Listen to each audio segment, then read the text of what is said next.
Case number 3.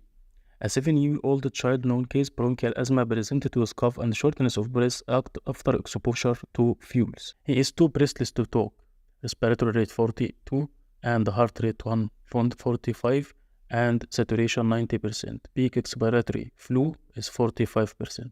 Chest auscultation, severe wheezes and also retraction. What is the most likely presentation? This is a severe attack of asthma. As we can see here, respiratory rate more than 30 in a 7-year-old child, and heart rate more than 125, and saturation less than 94%. Also peak expiratory flu rate less than 50%. What is the best next step for management? First, correct hypoxia by oxygen via mask or nasal cannula according to response of the patient. Then we can give bronchodilators. We have 2 bronchodilators. Salbutamol meter dose inhaler, 10 puffs via large volume spacer, or we can give salbutamol nebulized driven by 6 to 8 liter per minute oxygen.